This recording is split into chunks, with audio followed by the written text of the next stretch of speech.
Hi, I'm Jeff, and I've been talking about doing a review for this lathe for a little while now, so here it is. This is the Grizzly G0765 7x14 mini lathe, and it actually comes in here to the States under a number of different names and importers. I'd like to talk to you about this one and why I chose not just a 7x14 lathe, but also why I chose the Grizzly. And then I'd like to kind of go for some of the things I like about it, and then some of the things I don't like about it, and then I'd like to go into what I've done with this and how I've used it over the past year. Now, I will say, this is going to be a long one. I want to address a lot of the questions and comments that I get about this lathe. I'm no particular aficionado of mini lathes. I don't have a specific desire for small machines or things of that nature. It just happens to be the one that fit my needs. Now the 7x14 lathes, as you can see, they're not large, and that's kind of the biggest thing about them, both pro and con. That's really one of the major factors about this lathe is that it's not very large. 7-inch swing, so that means 3.5 inches from the center of the bore here to the bed, the ways, and 14 inches center to center. That means if I was to back the tailstock all the way out and then put a center here in the headstock, there'd be 14 inches. So practically speaking, with a chuck, and if you were to have a drill in the tailstock, etc., etc., you're probably looking at much more diminished dimensions than the 7x14. But that does give you an idea for the approximate size of the lathe. Now, this is not a heavy lathe.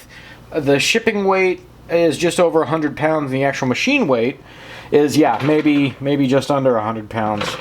As you can see, it doesn't take much for me to move it around, and one of the things that I've wanted to do is actually bolt it down to the table. So why would I get such a little lathe? Well, when I was going to purchase this last year, I wanted a lathe that could do a number of operations that, let's face it, aren't offered by some of the larger lathes. The next size up from this in the kind of the general import category is the 9x20 or even 10x22, like the Grizzly G0662, which admittedly is a much more sturdy and rigid lathe, but there's a few things it doesn't offer, such as the variable speed, which on the Grizzly model has a digital readout for the spindle speed, which is pretty handy, as well as a reversible lead screw for threading left-handed threads. And after some consideration, I really decided at the time that those, as well as the ease of transport of this lathe, the fact that I currently live in a rental and moving in the future I knew was an inevitability, and I didn't want things that would be difficult for that process, not knowing exactly when that would be. So all those compounded, that's why I decided for the 7-inch lathe. There's also a resounding amount of information and support for these that you can find all over the internet. Frank Hoos of minilathe.com has a really good amount of info about these lathes. They're all made by the Sieg company. That's, I believe, S-I-E-G.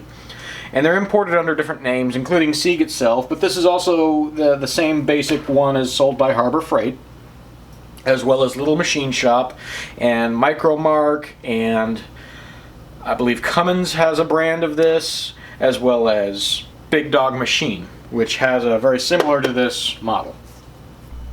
One of the things I like about the Grizzly is that it has one of the largest motors of these 7X lathes. That is I believe they listed as a 650 watt motor, and it's listed as 3/4 of a horsepower. It's a variable speed DC motor. So it can be upgraded to, if you were to say get a treadmill motor or something of that nature, but it's got a lot of power, to be perfectly honest. Especially when it's completely up to speed, then it's got a really immense amount of torque. This lathe is really not lacking as far as the actual power at the spindle goes with the motor. The digital readout shows motor speed, which is infinitely variable between ultimately 0 and 2000 RPMs, and you have 2 speed ranges selected by this transmission in the rear. One of the other reasons I chose the Grizzly was that this tailstock is, they call it, I believe, their big boy tailstock, and it's actually way beefier than any of the others in this range, any of the other 7x tailstocks, and it actually has a proper cam action tailstock lock, which is very convenient. Makes for much faster action when moving the tailstock in for various operations. The lathe also comes with a bunch of the tools and accessories you're going to need, including things like this faceplate here. I believe that's 5 or maybe 6 inches. Tools, Allen wrenches, as well as box end wrenches. There's a bigger one over in my toolbox. It does include that. The change gears you'll need, different jaws for the chuck, steady rest, a couple of dead centers. I think that's it. It might come with more. But a lot of good handy stuff that can get you running right away. I think it's worthy of note that the steady rest here is actually one of the big things that sold me on this lathe, because this allows you to work at the end of very large items that won't fit through the actual spindle bore of the lathe. So that's a handy thing to have, and I think to buy it separately can be almost $100. So basically the reason I went with this lathe is because for the price, which last I checked on Grizzly, which is the same as I paid about a year ago, is about $600 for this lathe with the accessories pictured, the upgraded motor and the bigger tail stock, as well as the digital readout for the speed control. All those together, and you know, it's the Harbor Freight version of this, which lacks a lot of those features, is only $100 or $2 less.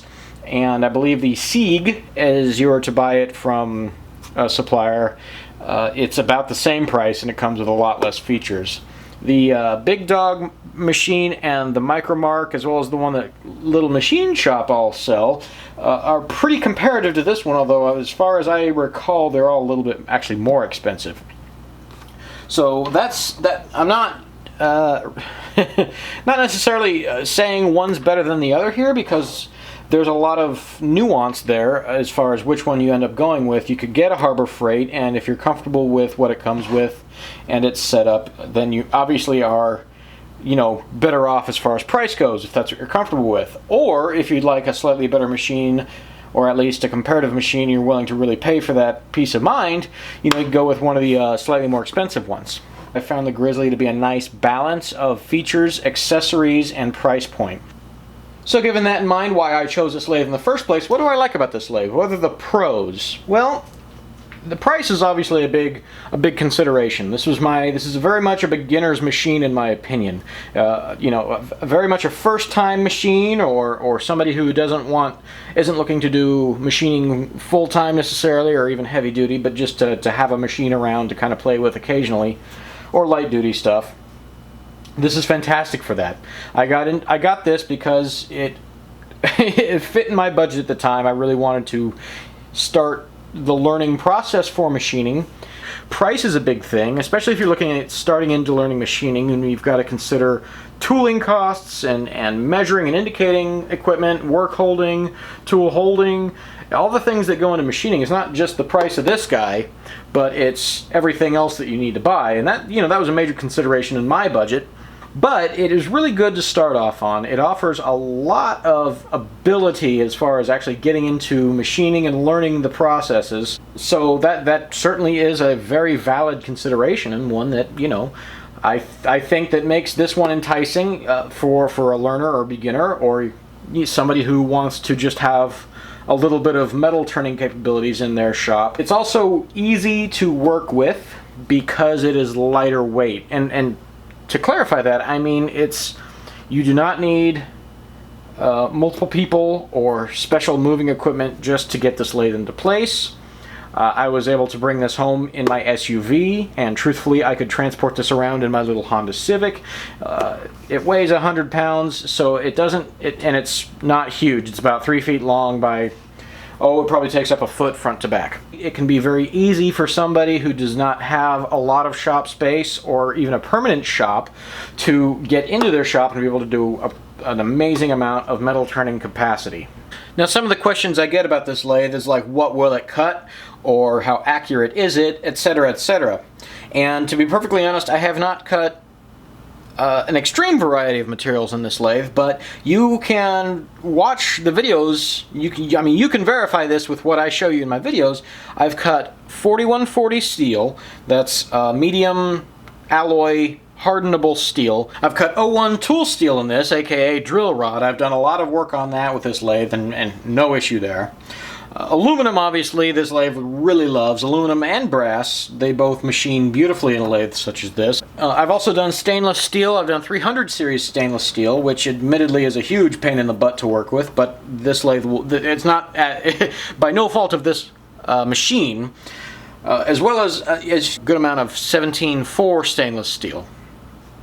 And that is a harder stainless steel, but it does machine nicely, and this lathe handled it very well.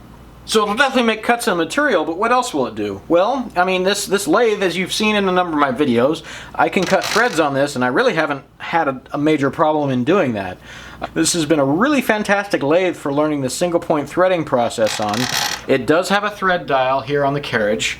It will do a wide variety of threads, and even greater than the ones listed in the literature and on the charts on the machine. You can actually go to littlemachineshop.com, and they have a calculator for basically any sort of thread pitch you'd like to cut. They'll tell you which change gears to put in. So it'll do that. It'll cut in reverse or forward on the lead screw as far as either power feed or cutting threads right or left-handed. You know, we obviously have a compound here as well as a cross feed. And so you can cut threads, you can make angled cuts, you can do internal boring, you can do external turning. Basically, this little lathe will do, at a smaller scale, most of the operations that a much larger lathe can do. One of the things I think that it's lacking that a larger lathe can do is the power cross feed. And honestly, I don't think they had enough room in the actual carriage itself to make that happen, and that's not been a huge noticeable issue with this. So those are what I really like about the lathe and why I chose it. Now let's get into the real juicy stuff and the things I really dislike about the lathe and what I consider actual cons or things actually against this lathe. Now we'll get to the actual size and rigidity in a minute, but one of the things I'm really kind of annoyed about with this lathe is the compound rest and the way that it's oriented here. As you can see, there's a dial for setting the angle of the compound rest, but it only goes into 45 degrees in either direction of being otherwise parallel with the bed. That's kind of an annoyance because for, say, threading, which is a huge thing, that's the biggest use of the compound in my opinion, you need to use an alternative measuring method for setting the angle of the compound, which I find that a little irritating, that I can't just point my compound to 29.5 degrees or whichever, just by looking at this dial. And this is just a very inexpensive chrome-coated plastic bolt-on dial here that I believe another YouTuber by the name of Franco pointed out that the Harbor Freight version is actually better. So that's a little irritating. The second thing I don't like about the compound is that the fact that to adjust it, we have to back it all the way off, and there are two bolts that hold it in place underneath the actual ways. And you see, I have to adjust it almost all the way off before the bolts are revealed. And I have to undo these two bolts to adjust the angle of the compound. And that's, truthfully, I find a little irritating. I understand that with a small lathe, there's not a lot of room to put bolts outside of this, but I really feel like that could have been engineered better so that I didn't have to back the compound all the way off to adjust the angle. As far as a huge issue goes, I don't find it, I mean, it's not a day ender, but it's really irritating. The last thing I do not like about the compound is the backlash adjustment and the way that the lead screw of the compound interacts with the nut, the base of the slide. The screw is basically attached to this dial, and this dial is more or less your backlash adjustment. So you can unwittingly, if you adjust this dial, get a lot of backlash play in your compound. Now the actual backlash I've got pretty nicely adjusted at the moment, and it was no small task to get it there. There can also be an issue where if it's a little tiny bit off axis, it will bind with this nut in here. And these aren't huge complaints. It's not, like I said, not day enders, but they're things that are kind of at the top of my list for things that irritate me about this lathe. Now as for the change gears of this lathe, you do need to change these gears out. This one, and this one can all be changed to move the lead screw at different rates, obviously for threading, and as it currently is set in it for the power feed. Now this does get a little irritating, it's a little slow, but it's one of the things about this lathe that you kind of know going into it because that's just how it is. It does not have a gearbox or a transmission levers to flip to change these a little bit more streamlined. That's kind of a big deal. However, the biggest annoyances about changing the gears out are these two adjustments right here in this plate called the banjo. This adjusts the meshing of all these gears and how they interact with this one, which then interacts with our spindle here. These two need to be adjusted most of the time when you put different size of gears on there for obvious reasons. The size of this lathe makes that relatively difficult to do. It's not a lot of fun. This nut can be adjusted rather easily, so it's nice when I only have to adjust it. This one, however, requires getting a wrench in behind here to adjust the nut to move it back and forth. It's a huge pain in the ass, and what I ended up doing was actually just loosening the screws on the motor cover so I can come in a lot easier. That's made it a lot faster to change gears, and so that means that now I have to risk this getting loose and chips touching my motor. Now, one of the features that I really enjoy about this lathe is also one of its downfalls, and that's the variable speed DC motor. The problem is with this is that it will not give you torque at low RPMs. I can have it at a proper threading rate of, say, about 150 to 300 RPMs, but it does not have the torque to take those heavy threading cuts sometimes. So that's a kind of a big issue with this, is that with a DC variable speed motor, my understanding is that you just lose a lot of that torque on the low end, and that's a very real issue for things such as threading and parting and other instances where you really want that low end speed, but you really need the torque that is associated with it. So a bit of a letdown, to be perfectly honest. I would almost appreciate either a gearing ratio for the motor or even just a belt drive setup to grant me that torque at the low end, because the motor is not without power. The motor is very beefy. When I'm at speed, it will make serious cuts and really move metal. But you know, there's times when, because of whatever the test you're doing, you do not want or need that speed, but you still need that motor's power. And with the variable DC drive in this, and the motor it's supplied with, and just the way that it's set up,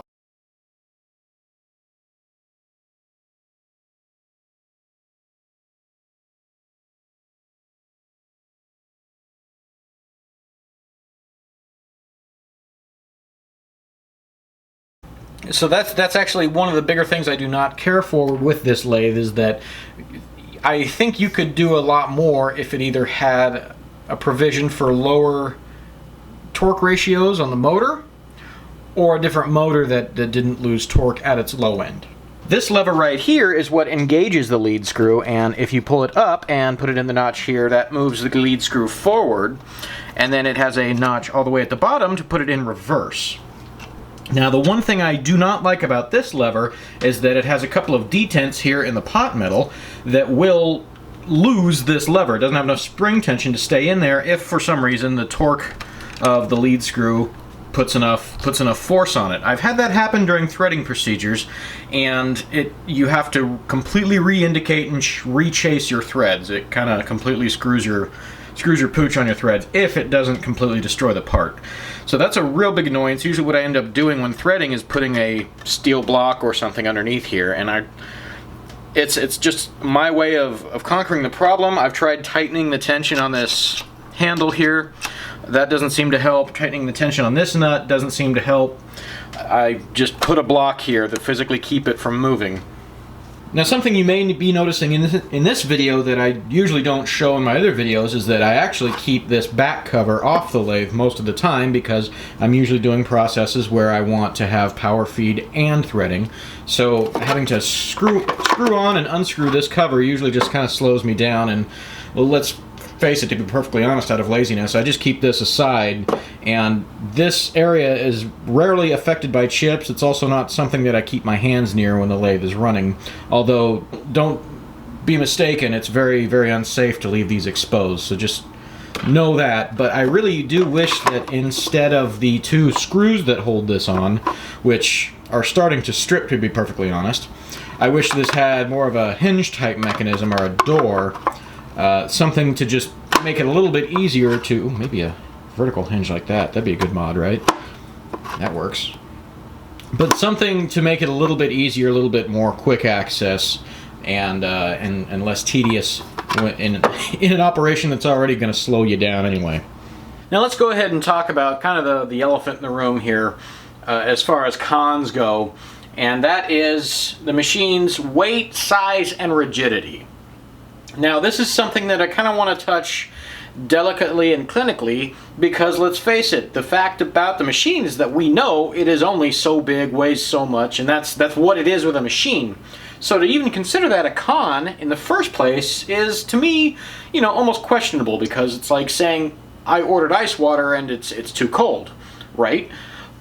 But it is a heavy consideration in this machine, and one that I do think needs to be addressed when we're talking about its limitations. And I'd really like to try to show those, because I'd like to be as objective as possible when talking about this machine. I'm a big fan of it, to be perfectly honest.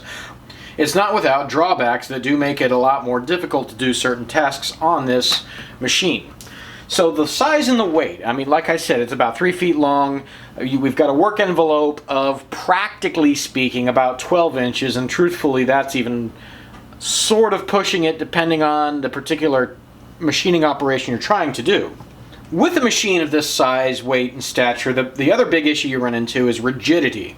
And that's not something that, before I even had a lathe and knew very much about machining at all, that's not something I really had an understanding of, and how important that truthfully really is. And it is a consideration that has made certain operations very difficult when the lathe itself can start vibrating and moving around. And as I said before, bolting it down will absolutely help with that, and I haven't figured out a way that I really want to do that yet, but it will absolutely make it more rigid. But some of the things I've noticed with this machine, as well as just kind of the tooling and the size of things related to this machine, is that you can notice small amounts of flex if you push things too hard, don't mind your speeds and feeds, or don't keep up with your maintenance on the adjusting gibs and backlash for, like, the carriage here. You can get if you get a small amount of movement in something that you don't want movement, say the actual tool, it can translate to really poor surface finishes, generating a lot of heat in the part, even breaking off tools, especially carbide, and generally not getting good, accurate, clean cuts. There's some challenges in making sure that you get those kind of good cuts. I can't make those gorgeous A-Bomb 79 cuts where I'm peeling off a 1/4 inch of steel and leaving a mirror finish underneath. Well, I mean, I've certainly done, for the kind of operations I've wanted to do, I've been able to get in there, take cuts. It may be more cuts than on a bigger lathe, but take the cuts necessary to get the accuracy, surface finish, and overall part that I want.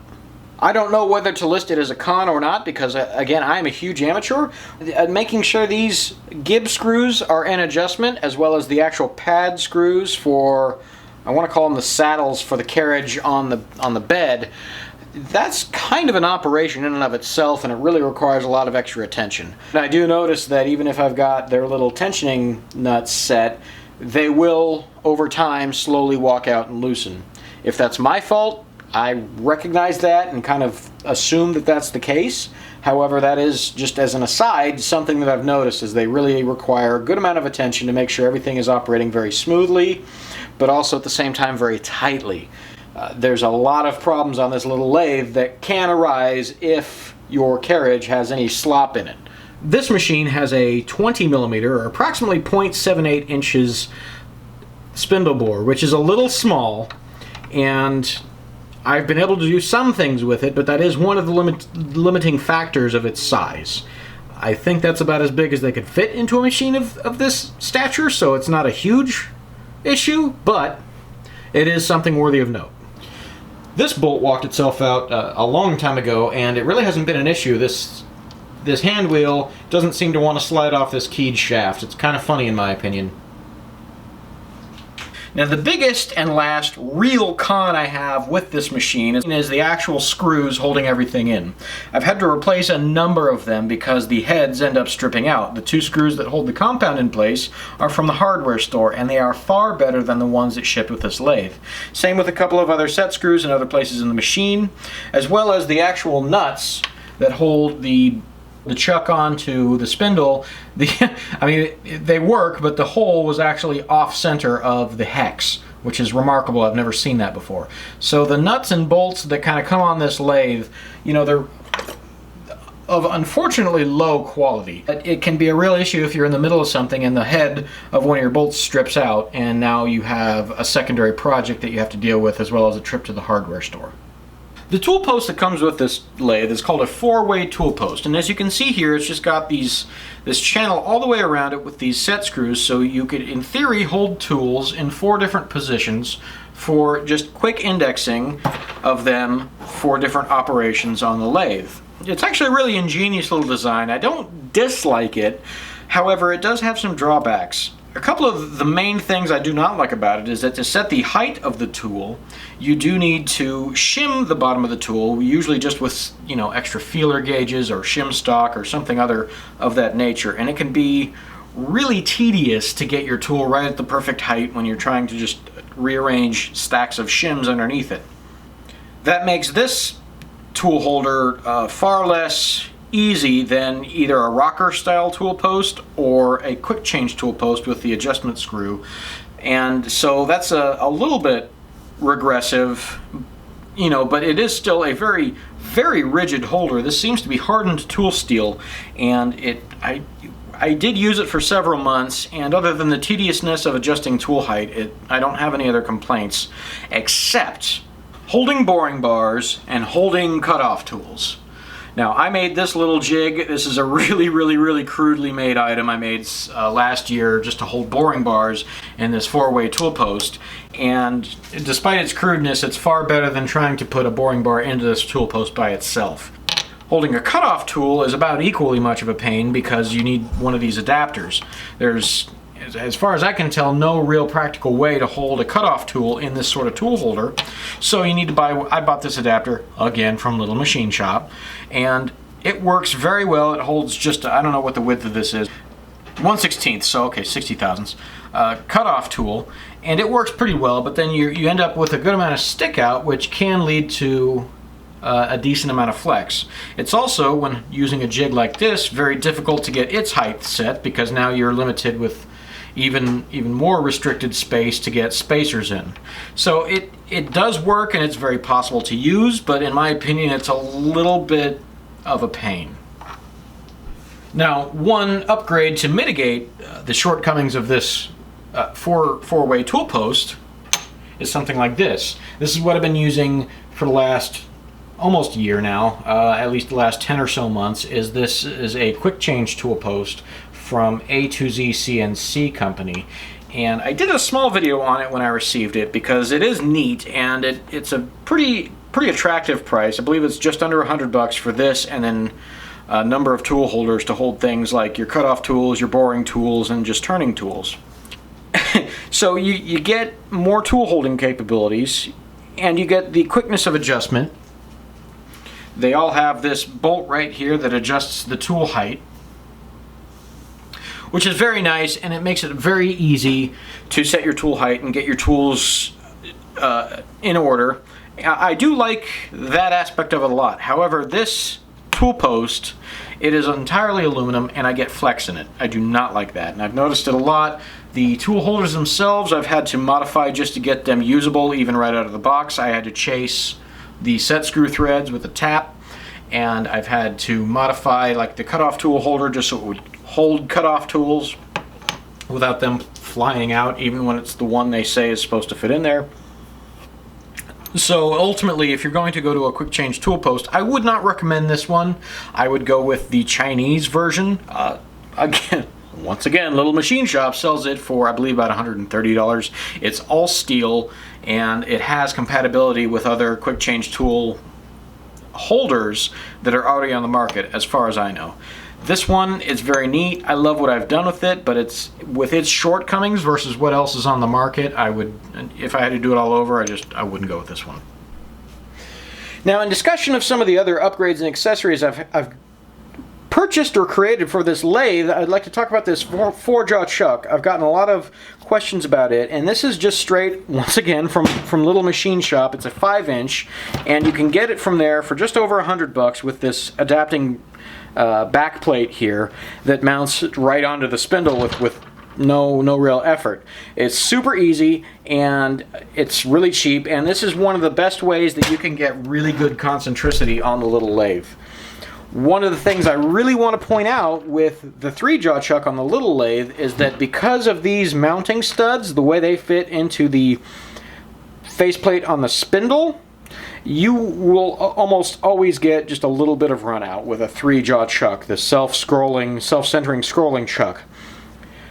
These do move just little tiny amounts inside the holes on the spindle, so you can never really rely on them for a perfect true concentric rechucking when you put the like for instance the 3-jaw back onto the spindle. There's always going to be a little bit of movement. It's always going to be just a touch eccentric of the bore of the spindle. So that in mind, using things like the Morse taper in the spindle bore as well as this 4-jaw chuck are two ways to get far better concentricity. Now for operations where it doesn't matter that you need your part to be perfectly centered to the 1,000th of an inch in a chuck, then the 3-jaw that comes with the lathe is more than adequate.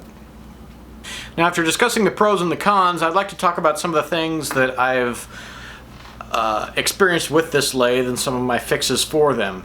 Some of my viewers who have been with me for a while probably remember a video I put out last fall of the issues and resolutions I had with the actual first iteration of this lathe I purchased from Grizzly. What ended up happening, and this actually happened again in this lathe that I showed in a video I put out a few months ago, the headstock gears are plastic.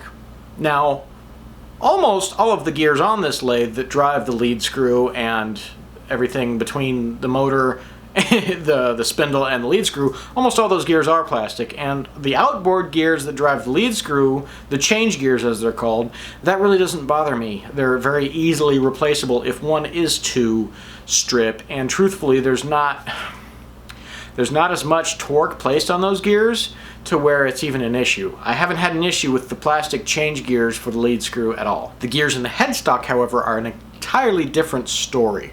They're plastic, and because of the high power of the motor, I've noticed that the low speed transmission setting for this lathe will end up taking teeth off of those plastic gears. The gear responsible for driving the spindle looks like this, and I ended up pulling this out in April, and you can probably see right here that there's a broken tooth. If you saw my video on upgrades and repairs of this lathe, you've seen this. This exact thing is what happened with the first lathe I had, only it was about 4 of these teeth to the point where the low speed transmission setting would not drive the spindle at all.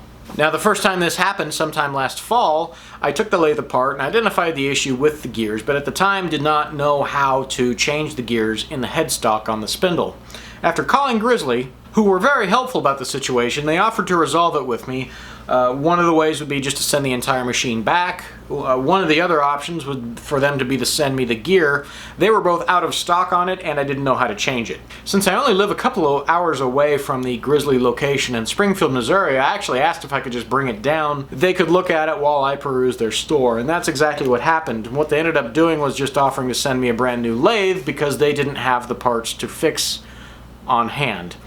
So they took care of me very well for that issue. I found it to be a pretty good learning experience, especially when about 6-ish, 8-ish months later I had to deal with that problem again when I was noticing strange issues with the headstock spindle and surface finish issues and things of that nature. So one of the things that I ended up doing with this lathe in the headstock internally is changing those plastic gears out for steel ones, and littlemachineshop.com sells the steel replacement gears, not only for the actual spindle gear, but for the gear that interfaces with the transmission between high and low speed. I believe those are either $20 or $40 a piece. One of the other things I did at that time, as far as talking about internal upgrades, is I took the 2 ball bearings that the spindle spins on and upgraded those to conical bearings, roller bearings. I know that's a really popular mod for people who are super into these, and Basically all I knew was the ones that little machine shops sold that they said fit this, I got, and they're about $20 a piece, and you need 2 of them. And you can go watch my video where I do the upgrades here. I've had good experiences with the lathe since those upgrades. My major impetus for that was not with any problem with the original bearings themselves, but I figured since I was going to have the headstock apart anyway with the spindle pulled, it seemed like a good enough time to change the bearings out. And for $40 for both bearings, I thought it's a worthy upgrade. And I've noticed a little bit more of a smoother operation, generally better surface finishes when when my tool isn't screwed up, and I seem to get a little bit more RPMs on the top end. It definitely seems like to get better RPMs, the motor isn't hustling as hard, for whatever that's worth. One of the other repairs I had to do on this lathe, on this one, the replacement one they sent me, I didn't ever adjust the motor's tension on its timing belt, and that ended up, it was a little too slack, and that ended up giving some play in the timing belt that would skip, and that ended up wearing teeth down, not on the timing belt, but on the actual pulley for it. So the plastic pulley with teeth in it was worn smooth, and the timing belt was not nearly as worn. I ended up replacing both the timing belt and the pulley, both, again, parts for very cheap, less than $10 each, and once I set the tension on the motor properly, it hasn't been an issue since. That's kind of one of the cool things I like about this lathe, is that if you do screw up a piece of it, you can get that part for comparatively inexpensive. There's actually not a part on here that you can't go replace second-hand straight from China via little machine shops. So that is a little bit of freedom there, that if you do, you know, want to mod or play with something, or even just do something and completely pull a boner and screw it up, you're not that far out in the middle of the ocean. You can get a replacement part. So when we get down to it, really the conclusion of this review would be, would I recommend this lathe to others, and would I buy this lathe all over again? Now, I would recommend this lathe to others. I would do so by making clear some of its limitations, being that of its size and some of the other things I've gone over in this video that are, granted, sort of inherent to the machine, that are obvious, kind of a, if you buy it, you do know what you're getting into to a degree, and I'd make sure that whomever was interested in this lathe knew that. I think it's a great lathe for somebody wanting to learn machining, and especially for anybody who may have requirements for a lathe that needs to be of a smaller stature. Lighter weight, 110 volt, can fit in a small area, can be moved relatively easily and worked on relatively easily. You know, it's a great lathe for that. If those are some of your requirements for a machine, or some of your limitations in your shop, then this lathe is really great for that, because you do not need a lot of room to do a pretty good amount of machining on this little lathe.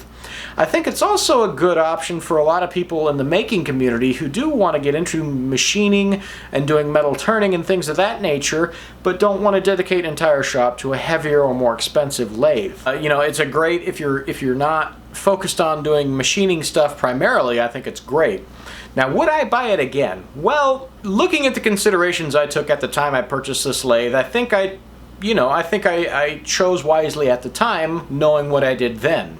Knowing what I do now, however, the fact that I do a lot more machining than I thought I would, I picked it up faster than I thought I would, and really took more of a liking to it than I thought I would probably tell my past self to go for the next lathe up, maybe like the G0662, which is 3 times heavier, a lot bigger and more higher power, a lot more capacity. It doesn't have the left-handed threading option or the reversed lead screw option, however that is a modification that can be done to it. And knowing what I know now about actually making tools and modifying the machines to suit me, I'd be more comfortable with undertaking that operation now than I was even a year ago. So basically, if you want to do a lot of machining, yeah, you should probably get a bigger lathe. Let's face it, I have really outgrown this guy. I love it, and I'm really looking forward to more stuff with it, but, you know, one of the the rules of thumb is always get the biggest lathe you can afford. Consequentially, at the time, that was this. So those are my thoughts on this lathe. I hope that was conclusive for a lot of you guys. I hope that was really illustrative of some of the ins and outs of this lathe. And if you do have questions, I really urge you to ask me. I love answering questions about this lathe. I'm happy to share my experiences with this lathe. I'm not a champion of mini machines. It's not my thing. I don't have a dire need to go for the small lathe or to go out of my way to defend this little lathe. There's a lot of existing negative information about this lathe already out there on the net. People seem to think that it just can't do stuff, which there is stuff it can't do, but to be perfectly honest, the stuff it can, I think needs to be a little bit more out there. Thank you for checking this out, and give me that thumbs up and subscribe if you liked this, and feel free to check out my Patreon page. I throw extra projects and discussion videos and kind of behind the scenes stuff out on my Patreon. So anyway, thank you for watching.